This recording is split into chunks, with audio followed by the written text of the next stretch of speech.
We are watching on you.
L'œil de l'église, vous me suivez à partir de l'aumônerie de la diaspora avec l'aumônier, le pasteur Salomon Kaninga, le seul. Pourquoi aumônier? Puisque j'ai eu à prêcher beaucoup des officiers militaires comme aussi policiers. Alors, je pense bien à Bouti Kolanda. Moi, en comparaison, il y a un salaire, le Lengenini, dans quelques pays africains. Il y a un pays africain qui a des soldats, des policiers. Au Bazali, dans le service, il y a Mboka Nabango et vous allez remarquer, salaire, il y a Bisso, des policiers, des soldats, il y a Congo. Alors, mes frères militaires, je suis aumônier, comme je l'ai dit, il y a des soldats, il y a des officiers, il y a des policiers, tant qu'un pasteur.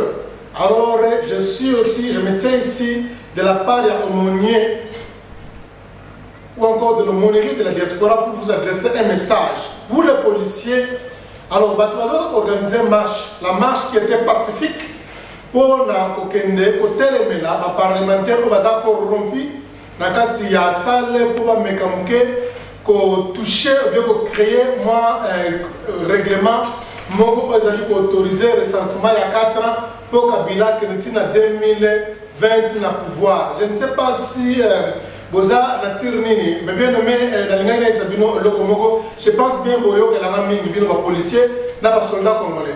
Il y a une chose qu'on a à travers cette émission ici. Les soldats et policiers ont gagné moins de $100, donc $100 ou moins de $100 par mois. Vous allez dans 4 au bateau que ne la trimestre, la semestre, $100 dans mon amour. Donc tu rencontres nos parents, plus ou moins, quand on a frais scolaires ou encore frais académiques, on a $300, tout $500 pour la bande de Yoka. Le matin, tu te réveilles, tu appelles son Mindou qui n'a vous trouvez ça normal. Entre temps d'entendre, nous peut-être moi sur la scène. Tu n'es pas à mesure de même bon, tu n'es pas à mesure. Peut-être que tu ils n'ont rien préparé, rien à manger depuis le matin. Après ce Munduki, alors ça la marche pacifique, pour la voiture, ça va pouvoir vous trouvez ça normal? Puisque marche, c'est pour votre bien. Un policier, donc dans l'Europe, un policier, c'est le moins payé. Salaire minimum, il va payer très pauvre. Pour un policier, c'est plus ou moins $500. Tu vois, vous n'êtes même pas en mesure que tu as moitié que tu as un bon mois. $100, moins de $100 par mois. Tant que ça marche maintenant, vous avez besoin de la batoune, vous avez besoin de massassi, vous avez lancer ma gaz lacrymogène pour disperser la foule. Pourtant, vous avez combattre pour votre bonheur, pour votre bien. Laissez les gens la liberté. Si vous avez la marche, si vous avez un nombre de 5000 personnes, on prend par exemple, vous avez 5000 personnes. Il y a 5000 personnes. On va seulement encadrer les gens pour pomper le gaz lacrymogène, pour se former à monter tête au bête à la cité. Croyez-vous que non, Kabila, quand ils habitent sur 5 000, non, ça ne peut pas se faire. Vous travaillez avec les policiers, les soldats ougandais, les rwandais, les tanzaniens. Vous avez plus cher. Les policiers rwandais, ougandais, tanzaniens, ils sont dans le Congo, le service à Kabila. $800 par mois, $800. Et il y a des gens qui arrivent à $1000 par mois. C'est le même service, dans le même ministère. Mais dans le Congolais, les soldats congolais vont $100 par mois, coûte moins de $100 avec les policiers. Moura va plus cher, les soldats rwandais, les policiers, ougandais, ou les tanzaniens, vous leur payez beaucoup d'argent comme des mercenaires pour maintenir Kabila au pouvoir. Maintenant, nous sommes Kamata, vous sommes qui contre vos propres frères, vous lutter pour vos intérêts. Quel genre de personnes? Je ne comprends plus rien. Les soldats sud-africains, on va bien avoir casque bleu sud-africain, ceux qui sont au Congo.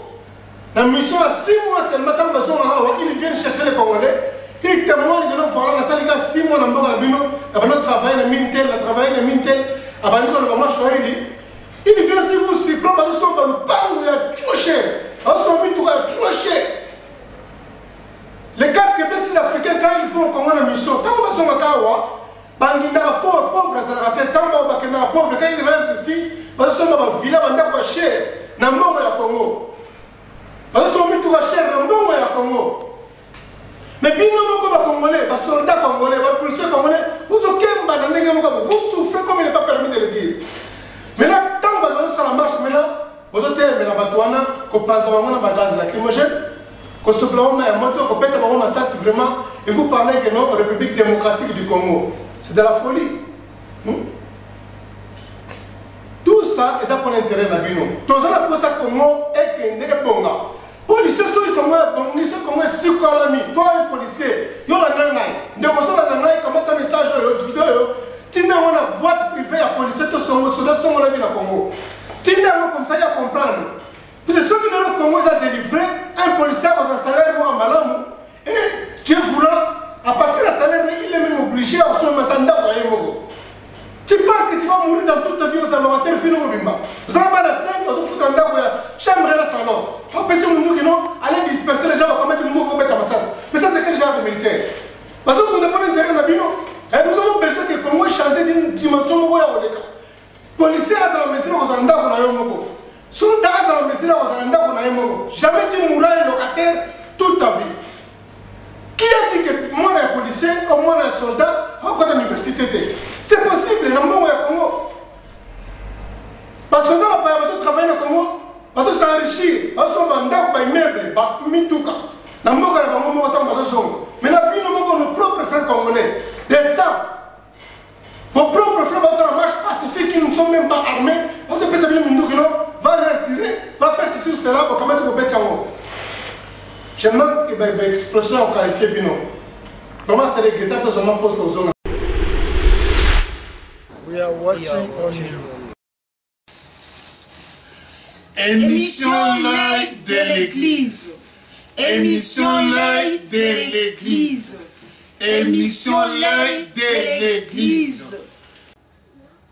Olingi, interview, émission, publicité et autre chose, rien, nulle part ailleurs que Zaparate, à gauche, droite, au Mokilimo Bimba, Baye Bayo, Congo, Afrique, Europe, tous les 5 continents, monde entier, Baye Bayo, suivez l'émission L'œil de l'église. Belle Bicha, oui, à Pretoria, il y a qu'un seul leader, oui, l'aumônier de la diaspora congolaise, le pasteur Salomon Kaninga Luxel, oui, Solo. Le numéro est affiché sur vos petits écrans, c'est vrai. Vous voulez les belles images d'écho, le banana belle biche et solo, mon abbé, pasteur Salomon Luxel. Alors, je crois que le numéro est affiché au bas de vos petits écrans. À Pretoria, il n'y a qu'un seul leader, Mibalete, Misatoute, belle biche. Ah, quand on est au bara toujours, to zaparate, to tchaka makele était donc kimio kota na mboka quoi donc émission ezaka moko, l'œil de l'église avec votre humble servant, le pasteur Salomon Kaninga Luxe Mokilimo Bimba et Bayo et Monayo et Mona l'exaba émission ba publicité ba interview partout contactez le pasteur Azaraka Mok, l'aumônier de la diaspora congolaise. Suivez tous sur l'émission L'œil de l'église. Encore une fois l'émission L'œil de l'église. Tout ça dans la mission, nous sommes dans l'émission L'œil de l'église ensemble dans les taux. We are watching you. We are watching you. We are watching you. Pastor Salomon. We are watching on you. C'est ça. Alors, on a besoin de Kabila, Akanabisakanaye, Akende. Vous parlez de 2 mandats. Kabila n'a pas fait 2 mandats. Kabila a fait 3 mandats. Premier mandat depuis 2011 à contre le pouvoir, mais l'élection s'est en 2006. Premier mandat, on a Tambasali 1 plus 4. Cette formule 1 plus 4, c'est lui qui était le chef de l'État. Il était au pouvoir comme un président depuis 2001 à 2006. Avant l'élection, premier mandat, on a. Transition il y a 6 ans, c'est beaucoup. Ils ont mandat, ils ont plus que ça. Ils ont mandat de 2006 à 2011, ils ont mandat sur 3 deuxième mandat. De 2011, il y a un 3e mandat. Vous savez, Kabila fait des mandats. Kabila fait pas mal de mandats. Ils ont 3 mandats, j'ai 3 mandats depuis 2011. Maintenant,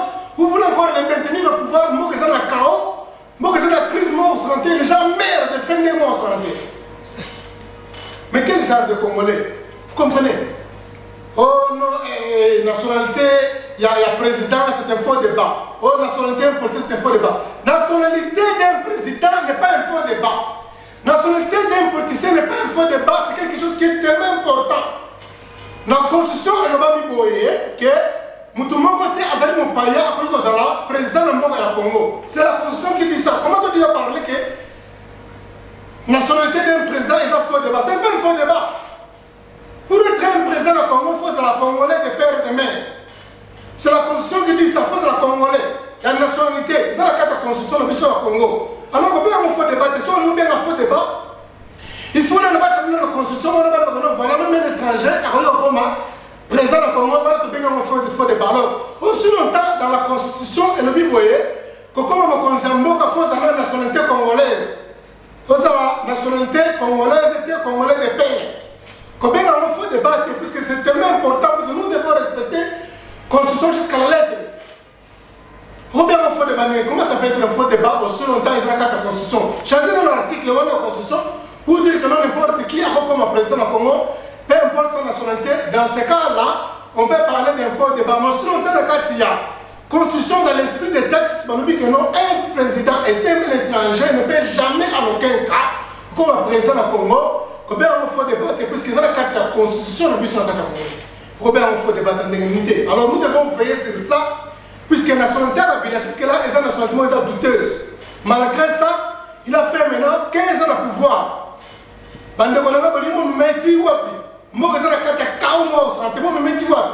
Laissez les gens, les politiciens, opposants, on va téléminer, parce qu'il y a un bon qui va téléminer, il n'y a pas de pouvoir à Kenya.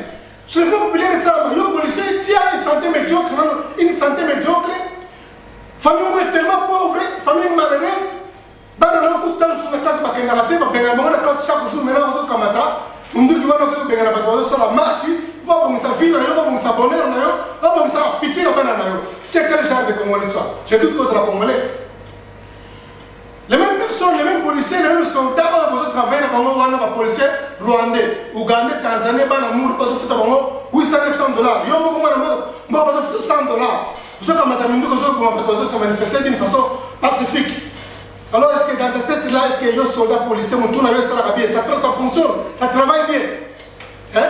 Peut-être qu'on viendra là-bas pour la formalité, on va rentrer. Ici, on ne paye pas les Minerva pour les enfants. L'État fout la Minerva, ils sont là-bas dans la Colombo. Station de fourniture scolaire, l'État se peut savoir l'offrir.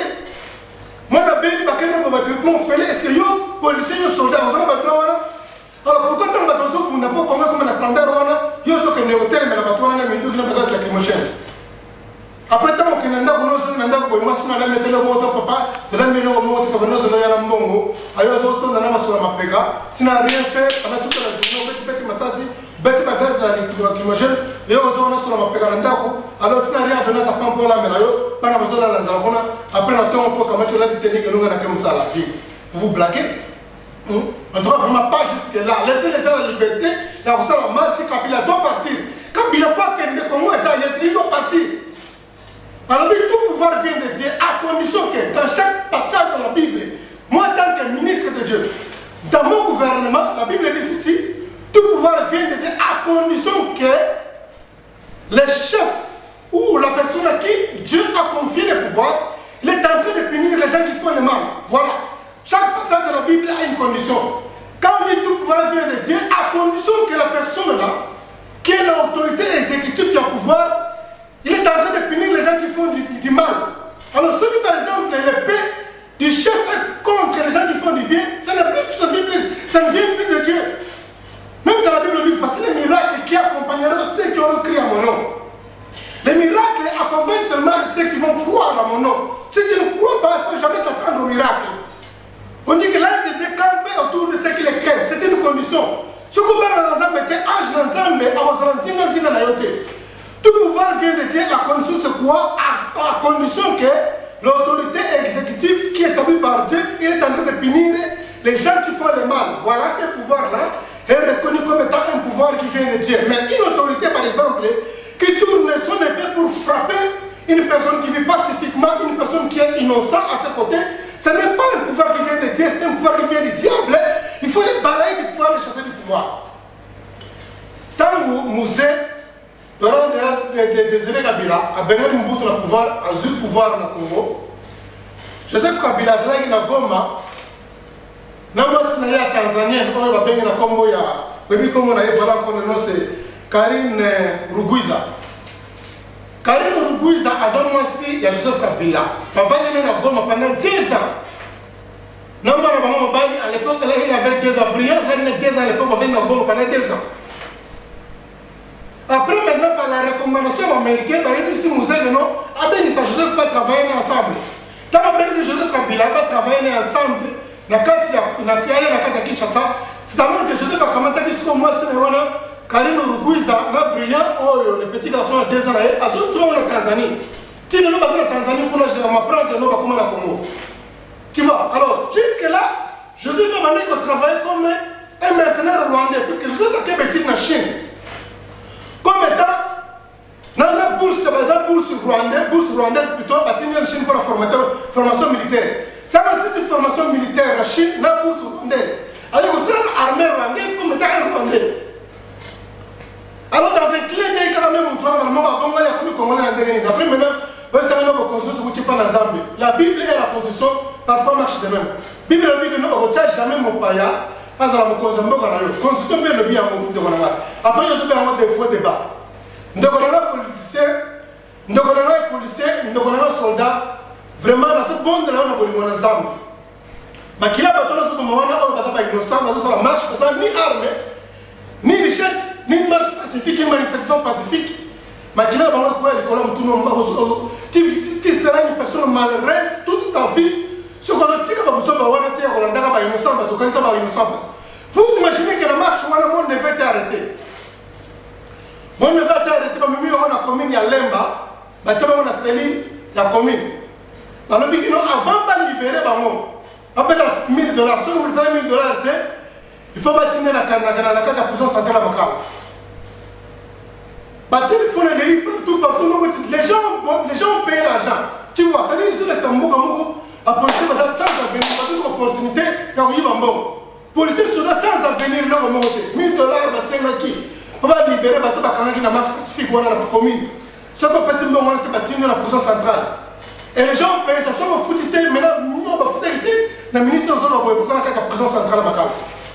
Pas innocent, on va faire des policiers, parce qu'on n'a pas de bonheur dans le mais mon frère, tu seras là jusqu'à quand? Tu n'as pas d'avenir, tu n'as pas de fusion.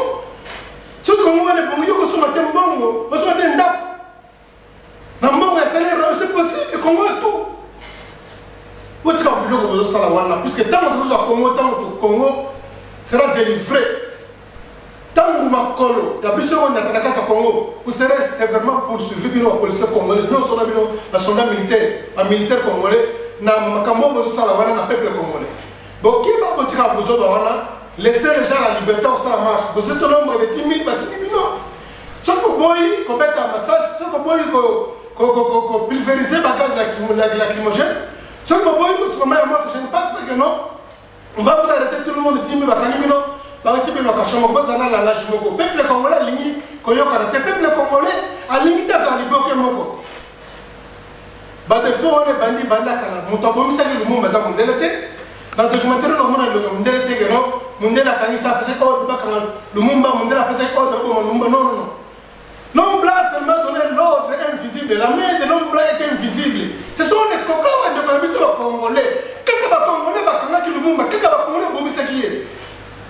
A quel si mais qu'est-ce que va congolais, on a été soldat mondela on a fait nos canaux mumba que non, au quel si mais tika na beto tika yake, qu'est-ce que va congolais kaka? Balandi timu na kaka mais balandi ba récupérer qu'est-ce que va congolais? Tout le monde est américain, mon belge, mon français, mon congolais. Ce sont les mêmes congolais qui ont congolais, tika yaki maté pour kangi besoin ici. Oh, des cas congolais, vous avez oh, de Mobutu, que nous avons l'anglaise au Caraïbe, Mobutu, cas congolais. Quand on a congolais, quand on a congolais, moi j'avais l'exécuté pour se vendre. Quand on a congolais, donc on a vraiment tout ça à Boumoko. Tout ça à Boumoko, pour Mboka Wana et Bonga et Kéli Bosso. Le malheur à Congo, c'est Kabila. Ce Kabila qui mboka sukolami le pays sera délivré. Bon, vraiment, les policiers, tout la semaine, ceux qui ont été opposants, ils ont bonne volonté au téléma. Ils ont fait la carte de position, très très basse à la quantité.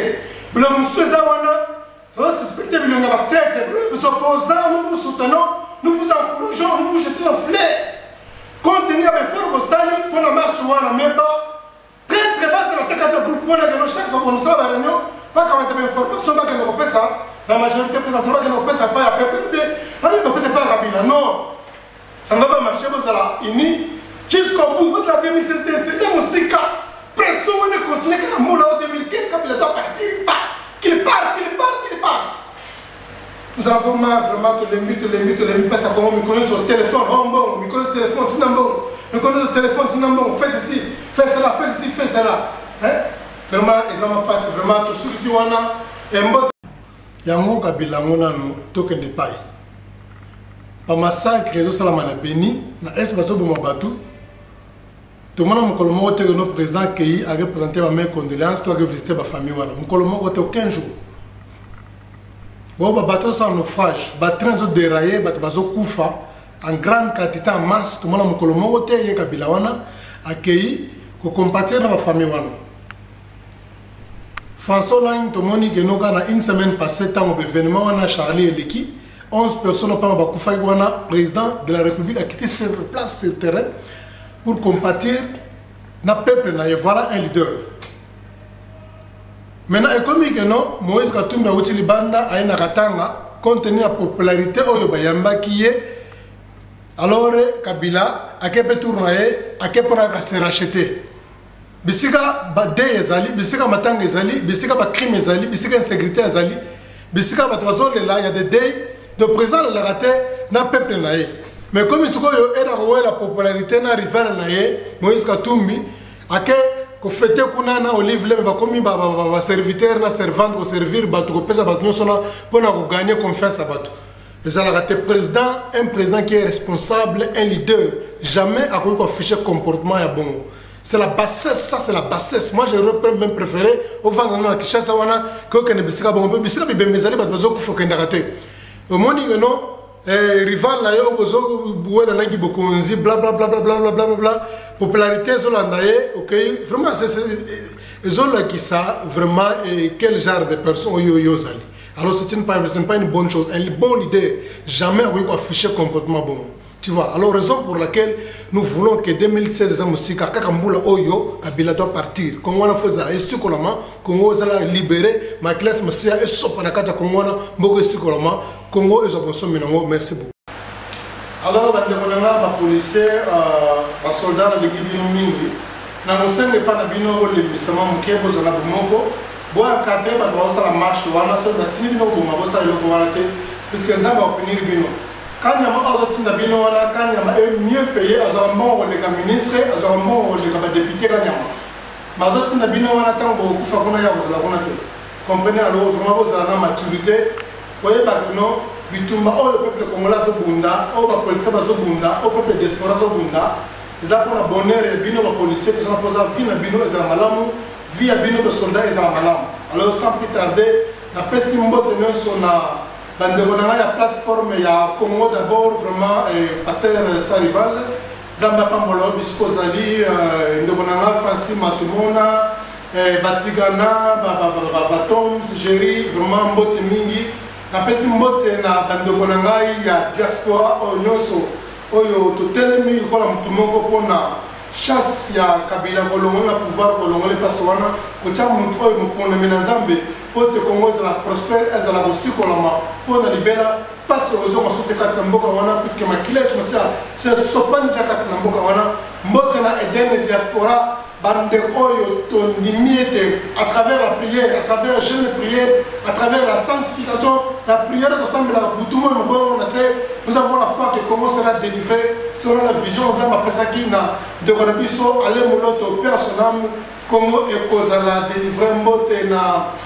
Nous avons de l'église Minginzambi à Pamolabino, Ebele, Tokomon, Susuna, émission, il y a tout la semaine, la bossalité, père spirituel, la nation, Nathalie, comme on a dit, apôtre Bob Mankaka, Nakatia, États-Unis d'Amérique, Prince Alexis le Fungula na 430 Zambe apambola bino makasi bandeko ya Canada mbote mingi diaspora Europe mbote mingi bandeko na Angola Deus tá pensou muito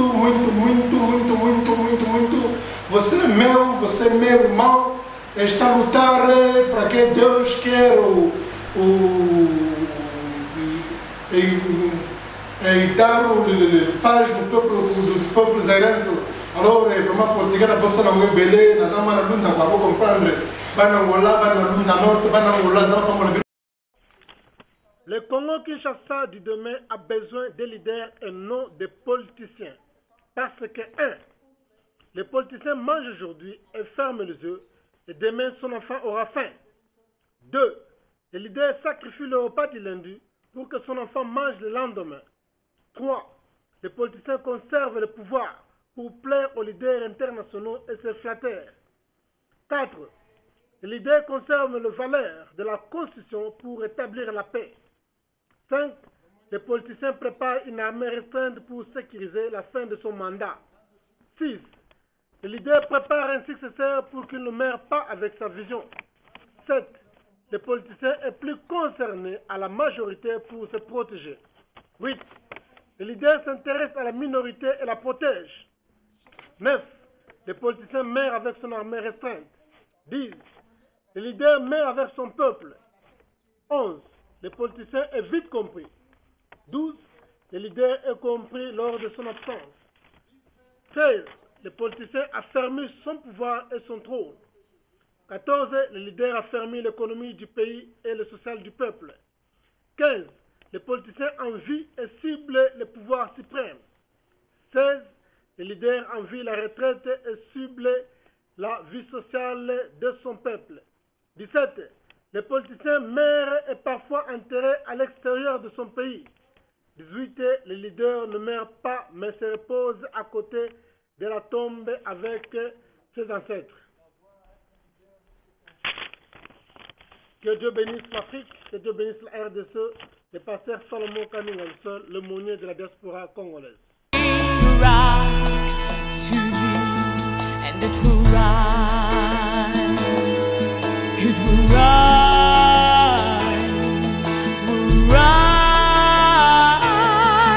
it will rise to thee, and it will rise, it will rise,